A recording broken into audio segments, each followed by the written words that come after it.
Siapapun yang meneladani Kanjeng Nabi pasti hidupnya sukses dunia akhirat. Amin.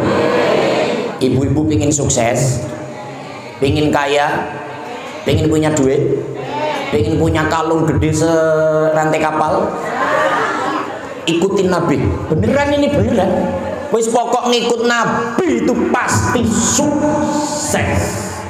Contohnya Ustadz Erwin.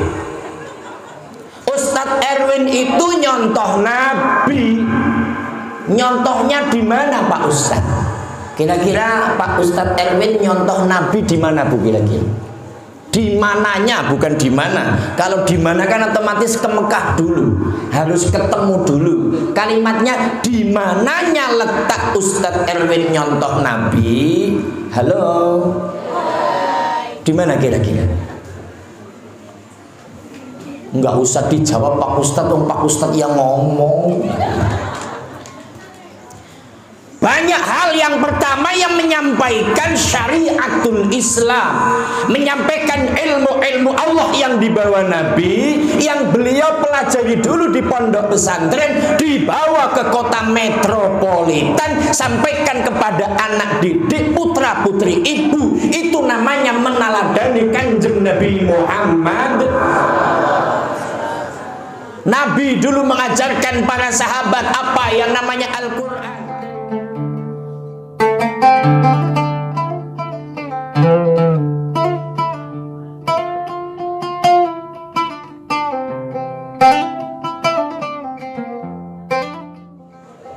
Assalamualaikum warahmatullahi wabarakatuh.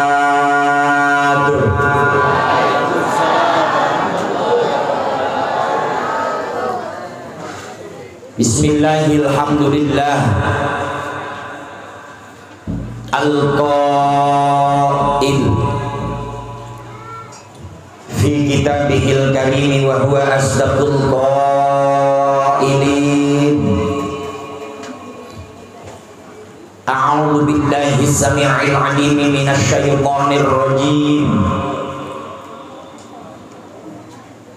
Inna hadzal qur'ana yahdi lillati hiya aqwam wa yubashshirul mu'minina alladziina ya'maluna as-shalihat anna lahum ajran kabira. Qalu subhanaka la ilma lana illa ma 'allamtana innaka antal alimul hakim. Wa qala an-nabiy Muhammadun sallallahu alaihi wasallam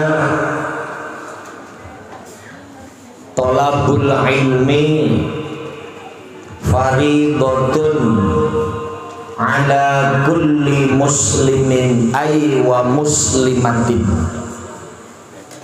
Sallallahu ala sayyidina Muhammadin wa ala alihi wa sahbihi wa sallama, amma ba'du. Ibu bapak hadirin wal hadirat, para alim ulama, para kiai asatid wal asatidah, bil khusus kepada guru kita pengasuh majelis taklim Miftahur Riyad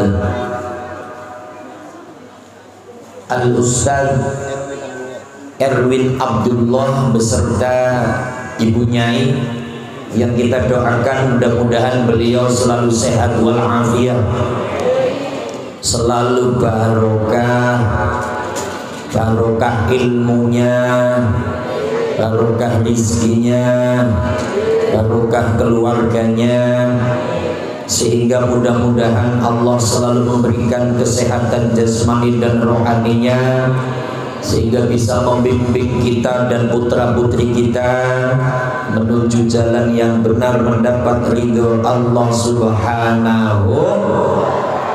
Amin ya Rabbal. Doain guru kita ikhlas apa ikhlas ibu-ibu? Kira-kira kalau nih acara yang spektakuler seperti ini enggak kayak jalan belut Tahu jalan belut Bu? Mengkal-mengkol begitu. Saya salut, datangnya di pengkolan mana kok mutar-mutar manusia kabeh. Masya Allah. Ini ilmunya Pak Ustadz Erwin benar-benar manfaat dan barokah. Amin ya Rabbal.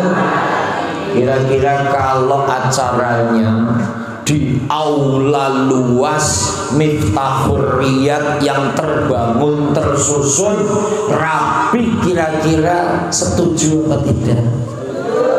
Jadi punya majelis sendiri, pondok pesantren sendiri, tanahnya berhektar-hektar, setuju apa tidak?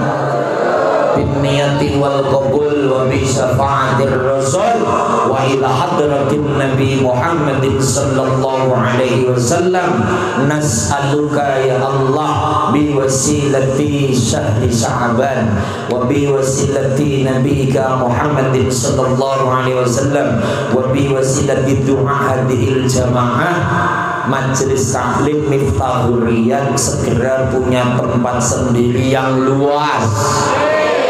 Atas ridhamu ya Allah. Al-Fatihah. A'udzu billahi minasyaitonir rajim. Bismillahirrahmanirrahim. Alhamdulillahi rabbil alamin arrahmanir rahim maliki yaumiddin. Iyyaka na'budu wa iyyaka nasta'in. Ihdinas siratal mustaqim. Siratal ladzina an'amta 'alaihim ghairil maghdubi 'alaihim waladdallin. Amin. Qabul. Yang saya hormati dua qori, sahabat saya dan guru saya, Ustadz Asep dari Tanah Abang, Pak Ustadz Agus Jamaluddin dari Jembatan Besi. Kok ngomong jembatan ini pada ketawa. Jembatan Besi. Beliau itu satu kelurahan dengan saya itu. Para ustadz yang hadir, DKM Masjid An-Nur, Bapak Pakdi Haji Dasuki yang punya proyek Session City, DKM Masjid Al-Muttaqin yang hadir, tim Hadroh Marawis ya? Hadroh. Tadi sudah nyanyi Man ana, tapi bisa kan? Iringi saya. Siap-siap nggak harus sekarang, tapi siap-siap. Tapi ada yang apal kan nyanyi Man ana? Ya bagus. Saya itu izin Bu sama Pak Ustadz. Ustadz, saya ceramah mau bawa organ tunggal, boleh enggak? Oh boleh, wong kiainya ngomong enggak boleh. Nah semalam saya ceramah di Kayu Besar itu bawa organ tunggal. Ya, nonton aja di YouTube lah. Ya siap manana ya nanti. Ini tim Hadroh Marawis asli sini. Masya Allah, Miftahul Riyad dados.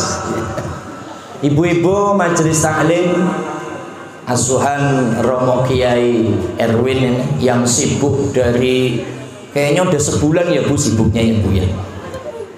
Dari pagi motong-motong semangka dan segala macam. Ibu-ibu wali santri semua yang hadir, Masya Allah. Habis kita awali dulu. Jumpa kita ini harus dengan solawatan ini. Dengan solawatan bolehlah diiringi. Solawatnya solawat apa ya kira-kira ya? Allahumma sholli wa sallim ala sayyidina wa maulana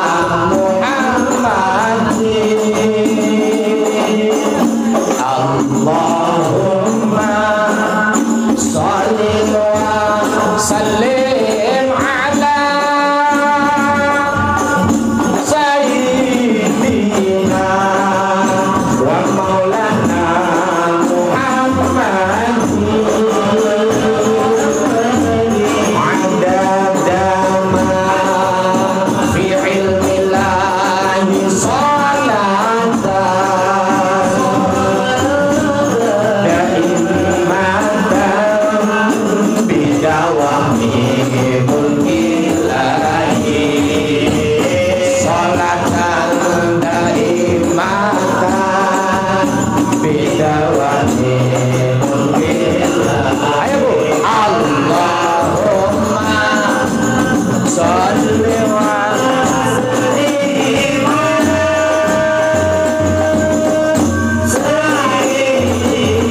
ala Muhammad.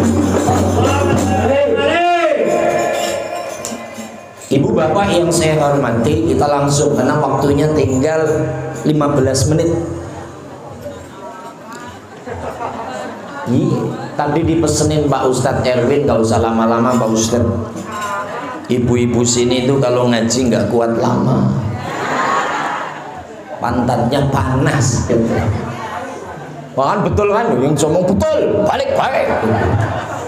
Tema yang diangkat ibu dalam rangka memperingati Isra wal Mi'raj Nabi Muhammad sallallahu alaihi wasallam, meneladani akhlak Rasulullah dalam membangun peradaban.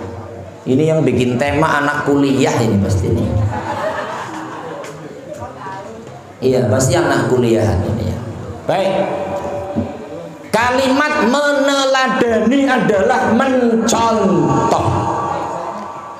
Yang akan kita sampaikan adalah siapapun yang meneladani Kanjeng Nabi pasti hidupnya sukses dunia akhirat. Amin. Ibu-ibu pingin sukses, pingin kaya, pingin punya duit, pingin punya kalung gede serantai kapal, ikutin Nabi. Beneran ini beneran. Wis pokok ngikut Nabi itu pasti sukses. Contohnya Ustadz Erwin. Ustadz Erwin itu nyontoh Nabi. Nyontohnya di mana Pak Ustadz? Kira-kira Pak Ustadz Erwin nyontoh Nabi di mana Bu kira-kira? Di mananya, bukan di mana. Kalau di mana kan otomatis ke Mekah dulu, harus ketemu dulu. Kalimatnya di mananya letak Ustadz Erwin nyontoh Nabi. Halo, di mana kira-kira? Enggak usah dijawab Pak Ustadz, Pak Ustadz yang ngomong. Banyak hal. Yang pertama yang menyampaikan syariatul Islam, menyampaikan ilmu-ilmu Allah yang dibawa Nabi, yang beliau pelajari dulu di pondok pesantren, dibawa ke kota metropolitan, sampaikan kepada anak didik, putra putri ibu. Itu namanya meneladani Kanjeng Nabi Muhammad. Nabi dulu mengajarkan para sahabat apa yang namanya Al-Quran. Kalau bahasa sekarang mengenalkan huruf hijaiyah. Maka di sini di Majelis Taklim Miftahul Riyadh, sebelum lanjut, Ustadz tanya sama santriwati santriwan, artinya Miftahul Riyadh itu apa? Apa? Hah? Kunci surga. Ini pengen masuk surga ini ada. Apa mas? Surganya taman-taman. Surganya taman-taman. Pak, apa Pak? Artinya Victoria atau apa? Wes, untuk lebih jelasnya nanti tanya Pak Ustaz. Saya jawara tahu. Saya nggak ngerti Bu apa Miftahul Riyadh. Tapi kalau dari letterlek bahasa miftah itu kunci. Fataha yaftahu fathan wa maftahan fahuwa fatihun wa dzaka maftuhun iftah la taftah miftahun. Kunci. Riyad, ada kitab namanya Ar-Riyadul Badi'ah, taman yang indah. Berarti miftah kunci, riyad taman, kuncinya taman. Adapun taman-taman surga yang sudah ada di bumi, yang sudah ada di dunia adalah majelis taklim. Jadi siapapun yang datang ke majelis taklim untuk ngaji, orang tua mendatangkan putra-putrinya ke majelis taklim untuk belajar agama, itu hakikatnya sudah masuk taman surganya Allah Subhanahu. Berarti yang hadir di sini semua adalah kelompok orang-orang yang akan masuk surga. Amin ya robbal. Nanti yang mimpin Bapak Ustadz Erwin, bawa bendera. benderanya Miftahul Riyad. Ayo ibu-ibu melu nyong baik ya. Nyong baik. Tapi dia orang Sunda, ngomongnya kepiye ya? Oh, ada benderanya ya. Ayo hilu abdi baik ya. Kalau kulon ya aing baik, aing. Sini benderanya, ada bendera-benderaan loh. Ya sini Pak, saya mau bikin, Masya Allah, ini benderanya Ustadz Erwin yang akan bawa ibu masuk surga bareng-bareng, bawa bapak masuk surga bareng-bareng. Tapi zaman now pasti akan ada yang tanya, Ustadz apakah ada dalilnya itu? Nah itu yang jadi masalah. Kenapa Ustadz menyampaikan kok Ustadz Erwin bawa rombongan masuk surga? Mana dalilnya? Ada. Tanya dalil kok sama orang NU, pasti ada.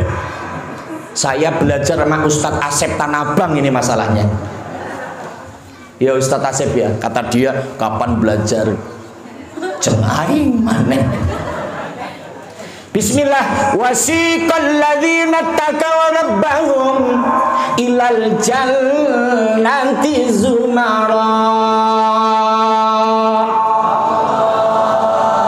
Yang baca Allah mudah-mudahan duitnya banyak, usahanya lancar, anaknya soleh dan solihah.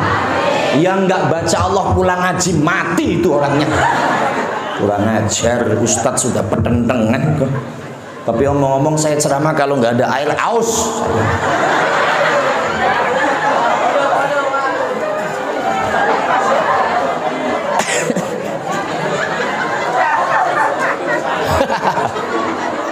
Ya haus beneran bu saya itu. Nyambut gawe kok.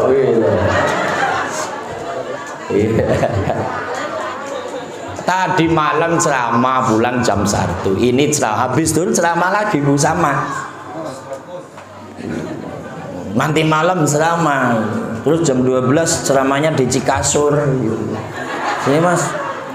Wis sore neng gelas, sore neng bangku, alah. Ora apa-apa Ustadz Erwin, ora apa-apa.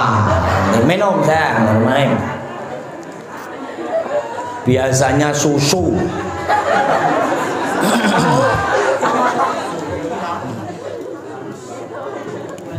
Buka aja di YouTube saya, kalau ceramah ada meja, ada susu, ada sprite, ada larutan komplit. Kalau nggak habis dikantongin bawa pulang. Bismillah. Makanya kalau ada baca Quran dibaca ujungnya Allah bareng-bareng. Siap? Wasiqal ladzina taqaw rabbahum ilal jannati zumara.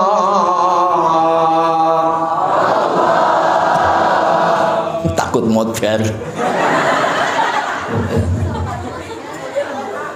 Loh, Allah yang menyampaikan kalau nanti semua ini lo masuk surga rombongan, kelompok-kelompok. Maka Ustadz Erwin bikin kelompok yang namanya Miftahul Riyad. Salah satunya mengamalkan ayat akan ada rombongan-rombongan orang yang takwa masuk surga depan pintunya.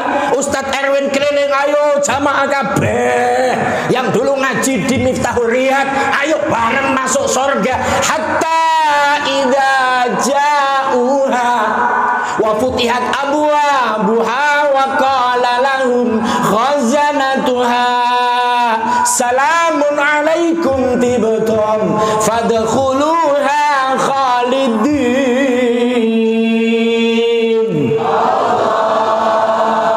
Kata malaikat penjaga surga, siapa namanya bu?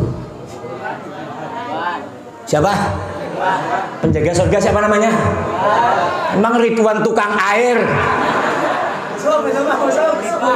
Momen malaikat kok ngelunjak. Siapa? Ridwan. Emang tukang galon apa? Coba kalau saya tanya, siapa ustadznya Miftahul Riyad, siapa namanya? Erwin gitu. Ngelunjak gitu. Sebut ke malaikat Jibril, Mikail, Israfil, Izrail. Jibril, Mikael, Israfil, Israel, Munkar lan Nakir, Raqib, Atid. Loh, aku ibu-ibu apa? Hebat, Bu. Kembali, maka kalau ingin sukses teladani Kanjeng Nabi, Ustadz Erwin meneladani Nabi. Apa salah satunya? Mengamalkan ayat Al-Quran. Ayo bikin kelompok-kelompok untuk meningkatkan takwa kepada Allah. Supaya apa? Masuk surga rombongan. Loh, ini ada dalilnya. Kalau sudah ada dalilnya, ayo yang semangat, yang kompak untuk bersama-sama syiar agama lewat Miftahul Riyad. Hadirkan putra-putrinya untuk ngaji agama, insya Allah. Tadi itu saya tanya begini, Ibu Bapak, Pak Ustadz Erwin. Iya Pak Ustadz, di sini santrinya berapa? 250. Masya Allah. 250 itu udah kelasnya pondok pesantren besar, Ibu. Lah ini nyelempet begini loh, Bu. Setengah bau tai kucing, bau tikus, betul nggak kira-kira? Tapi ibu mau duduk bersimpuh karena nyari barokah ilmu yang ditempelkan Ustadz Erwin. Alhamdulillah. Maka kira-kira nih tahun depan apa tetap seperti ini atau akan ada peningkatan kira-kira? Tetap begini apa peningkatan? Maka doa yang tadi mudah-mudahan Allah kabulkan, tahun depan sudah milik sendiri dan berhektar-hektar.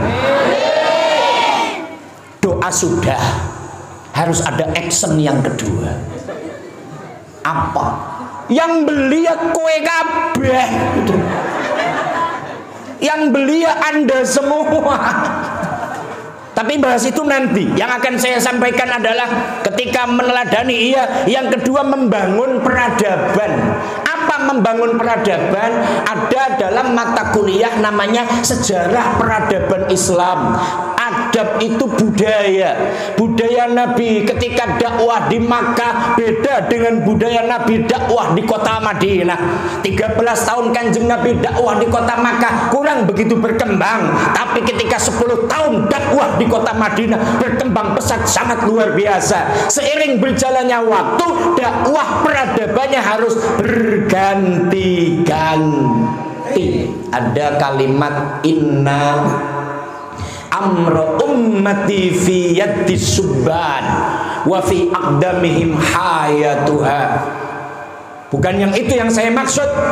Al-Islamu la yatba'az zaman wala huwa yafutuhuz zaman walakinnal Islam yura'i taqaddumuz zaman.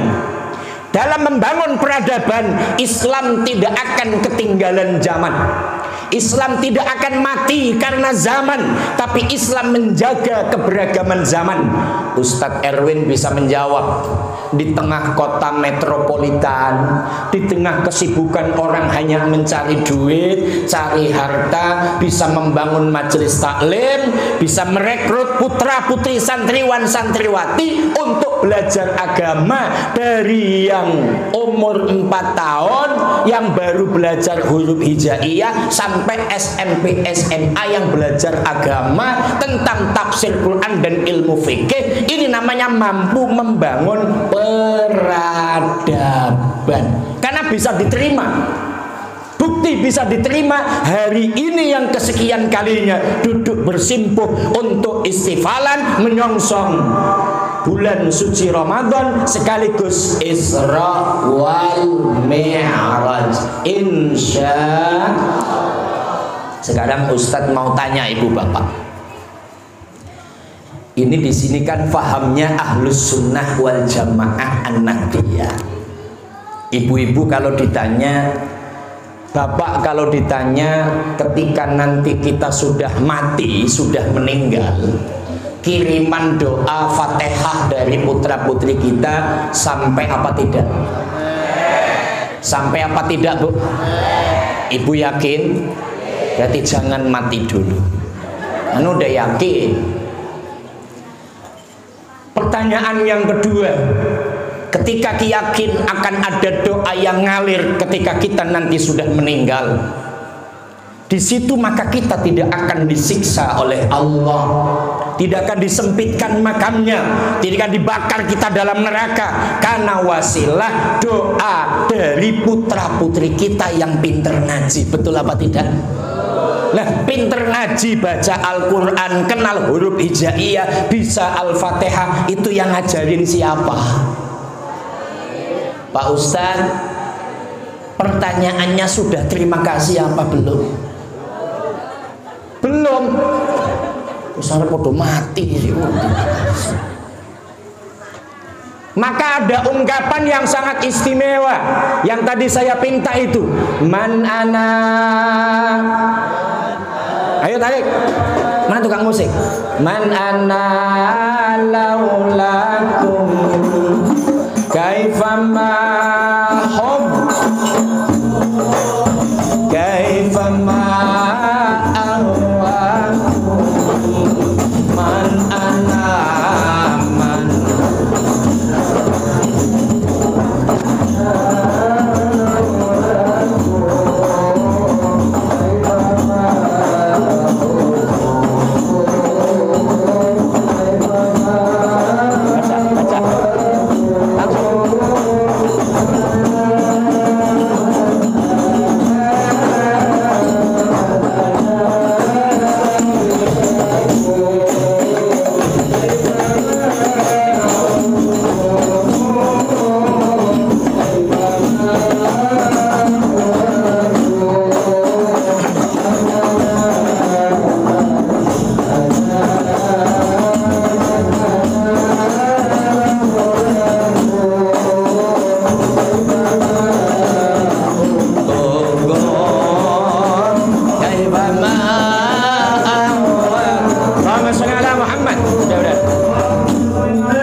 Gini Bu yang saya maksud.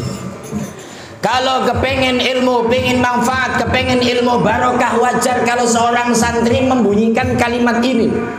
Man ana man ana man ana laulakum. Guru, kalau anak-anak Ustadz Erwin, Ibu Nyai, Ustadz-ustadzah yang ada di sini, saya itu ndak bisa apa-apa. Saya ndak kenal huruf hijaiyah, saya nggak bisa belajar doa wudhu, saya nggak bisa tata cara sholat tanpa bimbinganmu Ustadz Erwin gitu. Saya ndak kenal alif ba ta. Ini ada orang Jawa nggak di sini?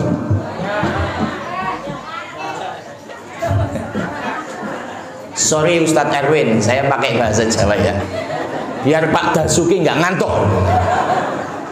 Ini huruf hijaiyah, kalau metode sini saya nggak tahu, tapi metode Jawa dulu pakai nyanyian. Alif ba ta sa jim ha kha dal dal ro za. Udah itu aja lah ya. Ini anak-anak nggak ngerti soalnya. Loh, man ana lakum. Aku ndak bisa huruf hijaiyah, ndak bisa cara wudhu tanpa bimbinganmu wahai Ustadz Erwin. Kaifama hubbukum, bagaimana mungkin aku nggak cinta pada kamu? Kaifama ahwakum, bagaimana mungkin aku tidak selalu ingin bersamamu? Ungkapan santri kalau seperti itu, insya Allah ilmunya manfaat dunia akhirat, amin. Maka kuncinya itu. Tapi untuk menunjangnya adalah loh, orang tuanya nyambung. Maka pertanyaannya tadi saya sampaikan, ibu bapak ketika meninggal pulang ke alam kubur, kita akan tenang karena kita sudah punya anak-anak yang bisa baca Al-Quran. Ketika sudah meninggal, maka anak-anak akan kirim doa, minimal baca Yasin. Kita sudah tidur di alam sana, anaknya baca Yasin. Bismillahirrahmanirrahim. Yasin. Ada angin yang datang, alhamdulillah. Anak wadone nyong baca Yasin, alhamdulillah. mantu saya yang santri baca Yasin. Lebih baca Yasin bisa baca itu karena dibimbing oleh guru. Maka man lam yaskurillah, man lam yaskurin nas lam yaskurillah. Orang yang tidak bisa terima kasih kepada sesama manusia, hakikatnya tidak terima kasih kepada Gusti. Maka pertanyaannya, anak-anak sudah pada pinter, terima kasih kepada Pak Guru, ngomongnya gimana bapak-bapak? Loh, bapak ke? Anaknya pada pinter, terima kasih sama Pak Ustadz, ngomongnya apa? Kalau bisa itu kasih 2M. Nyombe ora duwe. Saya aja nggak punya 2M.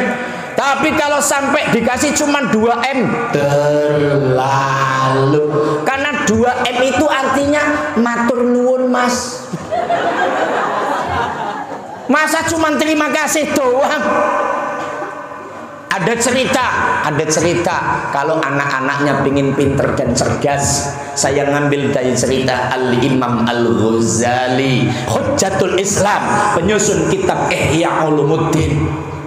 Begini ceritanya, ini supaya anak-anaknya ilmunya manfaat barokah, yang dengerin ibu bapak. Imam Ghazali, ibu-ibu kenal Imam Ghazali nggak sih Bu? Orang kenal ya? Ya Ghazali Pak RT sebelah ya.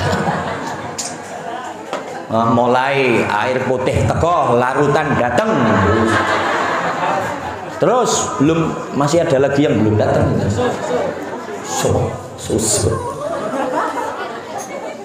Dengerin, saya itu kepengen regenerasi ini menjadi regenerasi yang gemilang. Maka ambil cerita ini begini Bu, judulnya supaya bisa terima kasih. Karena itu penting. Imam Ghazali itu ayahnya namanya Muhammad. Imam Ghazali nama aslinya Muhammad. Kakeknya Imam Ghazali namanya Muhammad. Maka namanya Muhammad bin Muhammad Abu Hamid Al-Ghazali. Bapaknya ketika istrinya sedang mengandung Imam Ghazali dalam kandungan, bapaknya itu ceritanya tukang jualan roti Bu. Jadi kalau jualan di ini kelurahan apa sih? Rawabuaya. Jadi lagi jualan roti, langsung hasilnya dibagi 3. Yang satu untuk modal, satu untuk istrinya, yang satu dibungkus amplop nyari Pak Kiai setempat. Di sini tanya, punten, di sini Pak Kiai namanya siapa? Oh ada di Masjid An-Nur, namanya Kiai Dasuki. Tapi bukan Dasuki itu, bukan. Itu kan kontraktor. Langsung datang Pak Kiai, assalamualaikum, sowan saya kesini silaturahim. Yang kedua, istri saya sedang hamil 2 bulan 3 bulan. Saya dagang ini ada rizki, tolong doakan agar anak saya seperti Pak Kiai menjadi orang yang soleh takwa kepada Allah. Langsung Kiai Dasuki, Allahumma sholli ala Muhammad. Ya ini doanya disingkat masanya. Besok pindah lagi dagang ke Kembangan lah. Ini contoh Kembangan. Sama habis jualan dibagi 3, bungkus amplop, datang cari Kiai. Assalamualaikum Pak Kiai, sebut saja namanya Kiai Agus Jamaluddin. Pak Kiai Agus, siap, saya silaturahim. Yang kedua ada rizki, tolong doakan anak saya yang masih dalam kandungan agar menjadi anak yang soleh takwa kepada Allah. Allah masuknya selesai. Terus seperti itu barokahnya, maka anak ini menjadi hujjatul Islam, menjadi orang yang baik, menjadi orang yang soleh. Maka metode ini yang saya sampaikan, jadilah orang tua yang bisa berterima kasih. Gini, kalau tradisi orang tua saya kan petani. Saya dulu mondok itu di Lampung. Saya orang Lampung Bu. Terus sekolahnya saya di Blitar, Jawa Timur. Jadi mondok 2 tempat.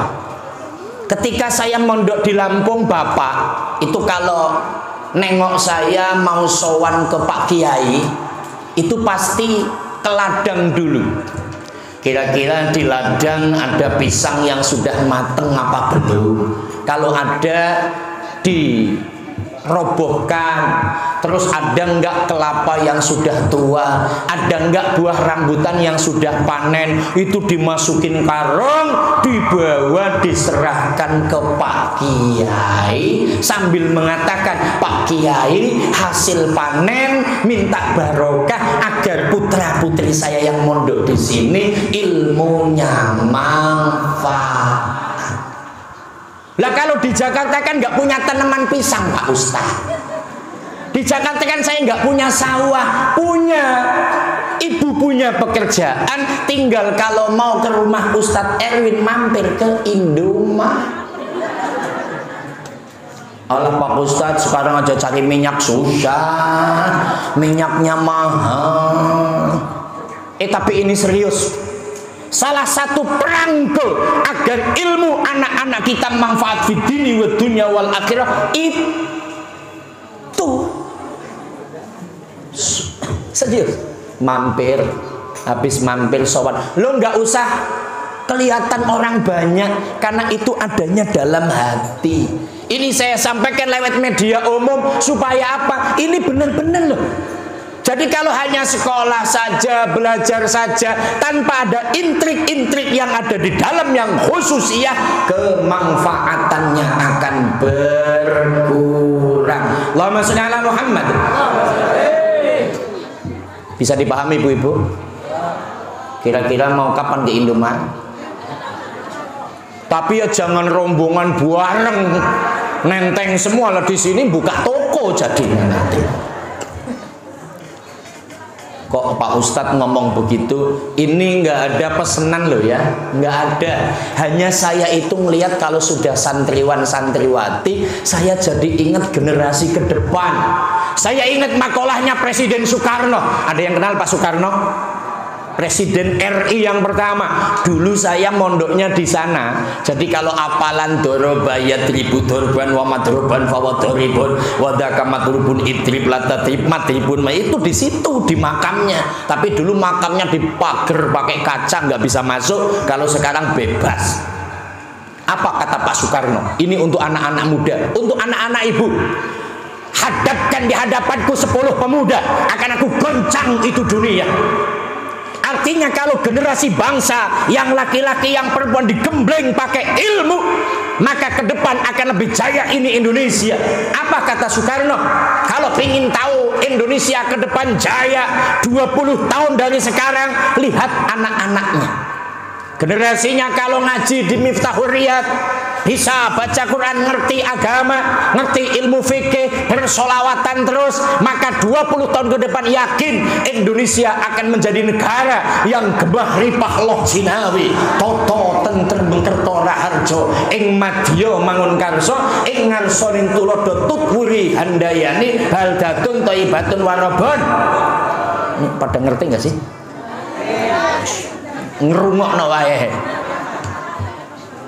Tapi kalau anak-anak muda tidak seperti ini, tidak dimasukkan di dalam Ar-Riyad, tidak dimasukkan majelis taklim ini, kerjaannya anak-anak hanya nongkrong main HP. Saya yakin yang ngaji di sini nggak bakalan main HP. Kalau lagi ngaji, betul apa tidak? Asem aneh. Kirain sih, enggak Pak Ustaz, saya mah enggak main HP, pelototin doang. Kalau anak-anak muda, anak-anak kita regenerasi seperti ini, ya Allah, dunia digital, hanya mainan laptop, hanya mainan HP, sibuk baca Facebook, sibuk dan segala macamnya, tidak belajar agama, tidak sekolah, tidak kuliah. Bahkan terjerumus dalam jelembab narkoba dan narkotika. Lihat 10-20 tahun ke depan Indonesia akan hancur. Na'udzubillahi min. Sekarang masih hebat, masih jaya. Karena 20-40 tahun silam ibu-ibu selalu ngaji ketika masih kecil, bapak juga ngaji ketika masih kecil. Maka sekarang Indonesia masih aman, alhamdulillah. Maka insya Allah kalau anak-anak kita juga digodok gembleng di Miftahul Riyadh, penuh dengan suasana kesejukan dan kesantunan, insya Allah ke depan akan lebih baik. Amin ya Rabbal. Islam akan tambah syiar. Amin ya Rabbal. Maka ini dipertahankan. Cara mempertahankannya, orang tua harus terus untuk memerintahkan. Maka saya kalau ingat pendidikan itu, ingat dalam Al-Quran Luqmanul Hakim. Bismillahirrahmanirrahim. Wa idh qala Luqmanu libnihi wa huwa ya'idhuhu ya bunayya la tusyrik billah inna syirka la zulmun 'adzim.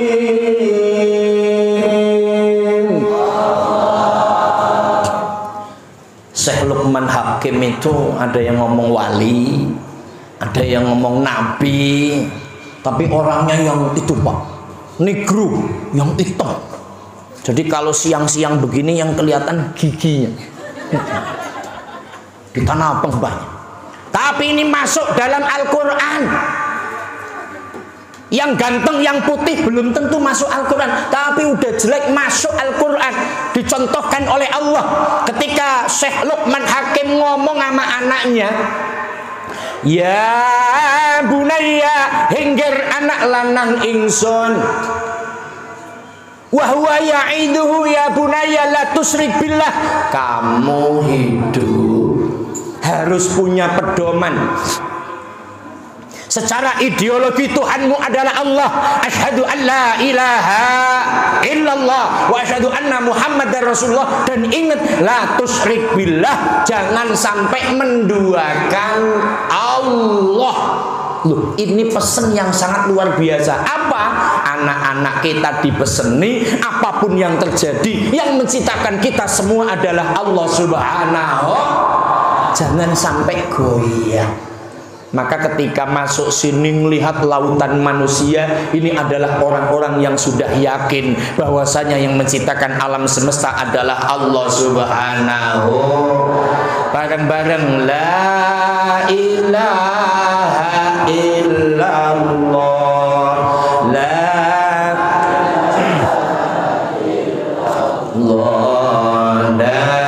ilaha illallah.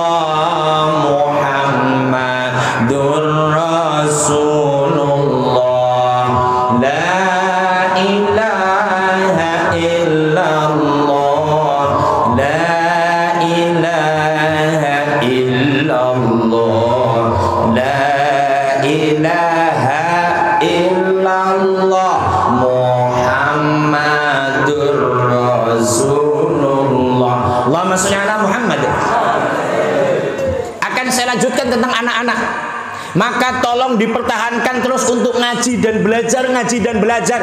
Inna amra ummati fi yaddi subhan wa fi aqdamihim hayatuha. Ingat, Indonesia Islam akan jaya maju mundurnya di pundaknya anak-anak kita ini. Ke depan ini yang akan estafet menjadi mudah-mudahan santriwan-santriwati tamatan Majelis Taklim Miftahul Riyadh ada yang menjadi gubernur DKI Jakarta, ada yang menjadi sekda DKI Jakarta, ada yang menjadi wali kota, ada yang menjadi camat, ada yang menjadi lurah. Kalau RW nggak usah, bapakmu aja.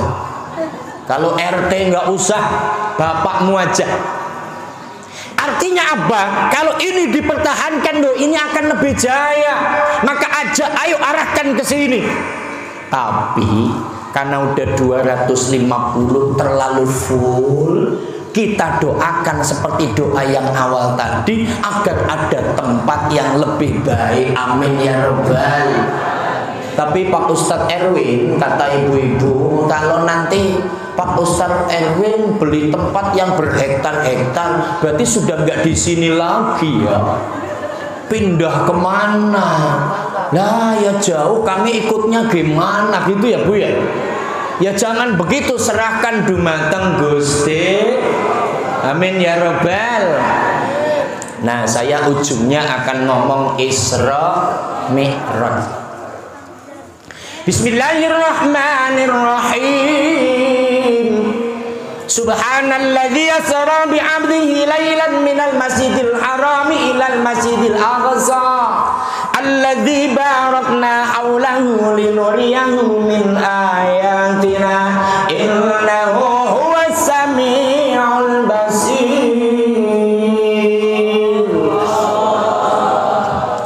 Satu hari Kanjeng Nabi itu di rumah Sayyidina Ali dan Sayyidatuna Fatimah datang untuk silaturahim. Ketok pintu. Assalamualaikum. Kanjeng Nabi jawabnya pelan, tapi nggak kedengeran oleh Sayyidina Ali sama Sayyidah Fatimah. Assalamualaikum. Akhirnya 3 kali dibuka, melihat Kanjeng Nabi lagi nangis. Langsung Siti Fatimah, langsung Sayyidina Ali, ya Rasulullah, kenapa engkau nangis? Apa yang menyebabkan engkau nangis ya Rasul? Gini Ali, gini Fatimah, ketika aku Isra wal Mi'raj, Allah perlihatkan aku di dalam neraka itu yang paling banyak ibu-ibu. Kayaknya ini sih kayak. Loh tadi katanya masuk surga, sekarang masuk neraka. Ya kita cek dulu. Kalau cek yang pertama tadi pas, coba yang kedua ini. Emang wanitanya yang kayak apa ya Rasul? Ini banyak banget riwayatnya, banyak banget yang dilihat Nabi, tapi diantaranya adalah satu, ada wanita rambutnya digantung. Ketika digantung otaknya mendidih, dicelepin ke lautan nanah dan darah. Teriak, sakit ya Allah, sakit ya Allah. Habis angkat jadi lagi, celepin lagi. Kanjeng Nabi sedih. Jibril, itu siapa? Nah, itu umatmu. Umatku yang mana? Orang rawa buaya lah pokoknya. Biar cepat. Emang kenapa? Wanita itu suka memperlihatkan rambutnya kepada laki-laki lain. Artinya tidak mau pakai jilbab. Ini kan sekarang jilbaban semua. Sekarang jilbab putih, suci apane? Jilbabnya putih kabeh. Artinya apa? Ini pelajaran yang pertama. Ibu bapak yang punya istri itu kalau keluar rumah rambutnya ditutup. Nah santriwati saya yakin ini kalau keluar rumah sekarang rambutnya ditutup. Betapa pentingnya seorang wanita, sangat dihargai dan dihormati, kemana-mana harus tertutup. Coba itu kalau di mal-mal ada makanan, ada kue yang dibungkus plastik, pasti tidak gampang dipegang, tidak gampang diemek-emek. Betul nggak sih ini? Yang dibungkus itu loh, itu nggak bakal dicomot-comot. Tapi kalau yang nggak dibungkus, gampang diemek-emek loh Bu itu Bu. Kan gitu. Lu artinya itu kalau dibungkus akan lebih rapi. Itu satu. Yang kedua, Kanjeng Nabi nangis itu ada wanita. Punten ya Bu, di neraka itu kepalanya jadi kepala babi, jadi kepala anjing. Itu siapa Jibril? Umatmu ya Rasul. Umatku yang mana? Di sini. Nggak berani nyebutin saya. Karena kan kalau ngomong di sini nanti di YouTube di mana itu? Gitu. Biar ada yang tanya. Berapa buaya Mas? Saya kasih tahu aja lah. Kelamaan. Emang kenapa? Nah, itu istri yang suka ngomelin suami.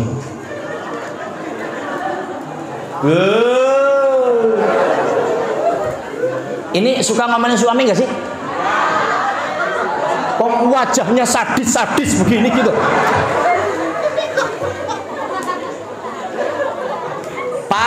Pak gitu lah. Saya itu jadi istrimu kok yang nggak pernah seneng, Pak. Pernah ngomong begitu? Pernah. Astagfirullahaladzim. Saya jadi istrimu kok yang nggak pernah diajak makan sore toh Pak. Mbok yo makan sekali-kali ke restoran, ke warung kita, makan tempe tahu. Jadi istri kok nggak pernah disenengin. Itu nyakitin hati suami lu. Sakitnya tuh di sini. Ini kan muka-muka ISIS, ikatan suami takut istri. Mah, kopi bikin sendiri. Apa-apa perintah. Itu langsung ciut. Betul nggak sih, Pak?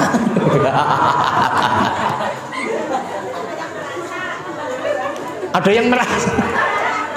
Loh, ini pelajaran Isra wal Mi'raj. Jadi istri kalau ngomong jangan lebih kenceng dari suaminya. Kalau ngomong depan suami itu kalau bisa itu ngerondok Bu, nggak palah melotok. Pak, ini seminggu kok nggak ngasih duit belas loh.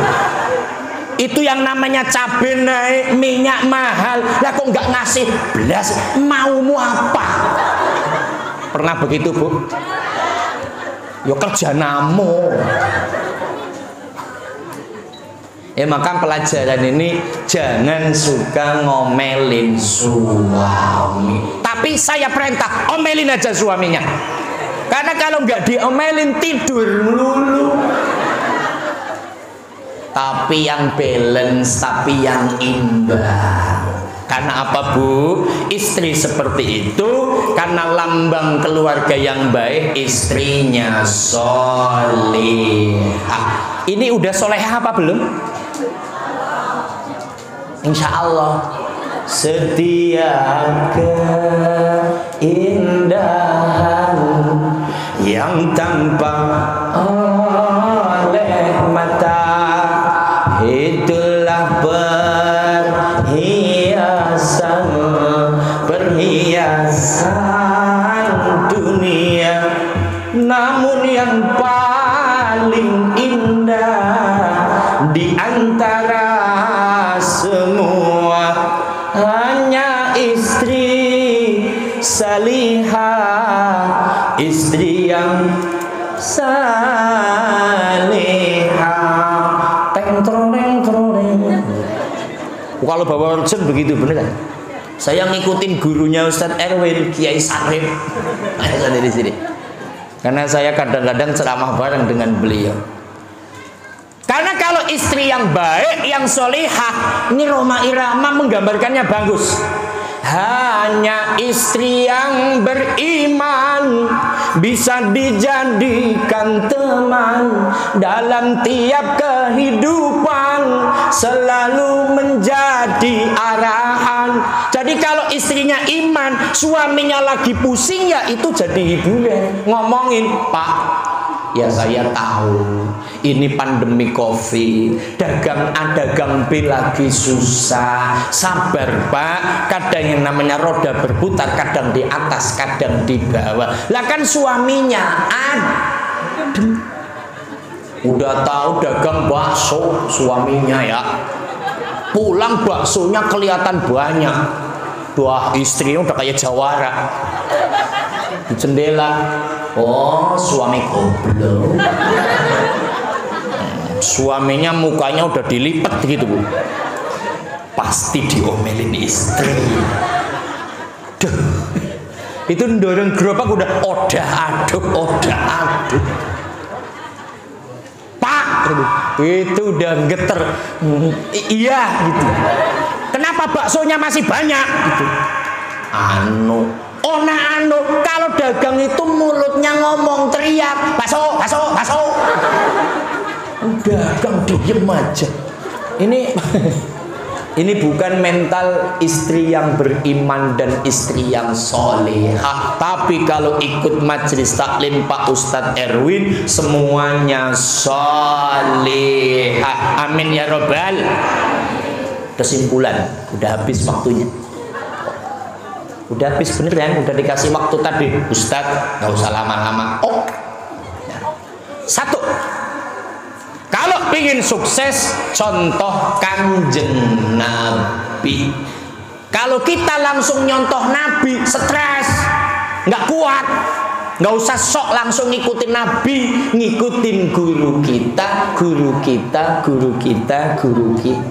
Lah kalau ngikutin Nabi Bapak, contoh Nabi kalau sholat kakinya sampai bengkak. Ibu-ibu juga pada bengkak, tapi asam urat. Bapak juga itu. Nabi itu sampai bengkak. Maka contoh guru kita, teladani Ustadz Erwin, teladani keluarganya dalam membimbing putra putri kita, sehingga putra putri kita bisa ngaji. Ingin sukses, teladani Nabi. Yang kedua, posisinya adalah untuk peradaban, metode dalam dakwah. Ustadz Erwin sudah bisa mengembangkan. Maka pengembangan yang kedua adalah dunia digital. Maka sekarang bisa ditonton di mana-mana yang namanya dakwah. Begitu juga Majelis Alim Miftahul Riyad. Silahkan pakai dunia digital, karena Al-Imam Al-Ghazali menyampaikan al-muhafadzatu 'alal qadimis sholih wal akhdhu bil jadidil aslah. Tradisi lama tetap dijaga dalam penyampaian dakwah, tapi tradisi baru ayo kita pakai. Salah satunya dunia digital. Ada HP, ada WA.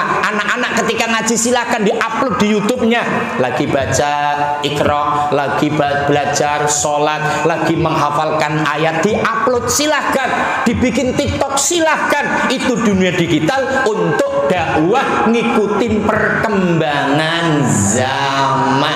Maka Ustadz juga ikut-ikut. Maka nanti ibu-ibu boleh di rumah nonton saya sambil masak. Syaratnya punya HP, punya kuota. Dibuka namanya Kang Muslih Channel. Pasti muncul. Lah wong iki maning. Karena dalam dunia dakwah digital maka harus dibantu. Caranya gimana? Wah, yaitu like, in subscribe, in share, in comment. Lah ini kan yang ngaji jumlahnya ada 30.000 manusia. Kalau subscribe semua, naik ke sono. Jangankan sambil nyuci, sambil ngising juga. Ngising lihat saya asem. Jadi satu, teladani Nabi. Yang kedua, ayo kita kompak terus, anak-anak dikasih pendidikan yang baik, masukkan ke Miftahul Riyad terus dengan disupport oleh orang tuanya, dan orang tua dalam menyupport agar ilmunya manfaat. Jadilah orang tua wali murid yang bisa berterima kasih. Terima kasih kepada Allah, syukur menjalankan bila jauh larangan. Terima kasih sama manusia. Silahkan, tadi sudah dipaparkan, diejawantakan. Yang selanjutnya pendidikan terus, urusan ibadah. Ibu-ibu tolong jaga auratnya, putra putri kita jaga auratnya, karena itu menjadi kewajiban agama. Mudah-mudahan acara hari ini ada manfaat dan barokahnya. Kita sambut Ramadan dengan hati yang sukaria. Mudah-mudahan doa kita, Allahumma barik lana fi Rajab wa Sa'bana wa balighna Ramadan. Berkahi Rajab dan Sa'ban, sampaikan umur kami pada Ramadan. Ramadan, dan ketika sampai Ramadan juga mampu untuk menjalankan ibadah. Istighfar bareng-bareng. Astaghfirullah Rabbal Astaghfirullah minal khataya Astaghfirullah Rabbal baraya Astaghfirullah minal khataya. Ya Allah Gusti, kami mohon ampun atas segala dosa hamba-Mu yang kami sengaja dan tak kami sengaja, hanya kepadamu kami bertaubat, hanya kepadamu kami bertaubat. Astaghfirullah Rabbal baraya Astaghfirullah minal khataya Astaghfirullah Rabbal baraya Astaghfirullah minal khataya. Tutur kata kurang sopan mohon maaf. Nyuwun sek agunging samudra pangaksama. Wallahul muwaffiq ila aqwamit thoriq. Assalamualaikum warahmatullahi wabarakatuh.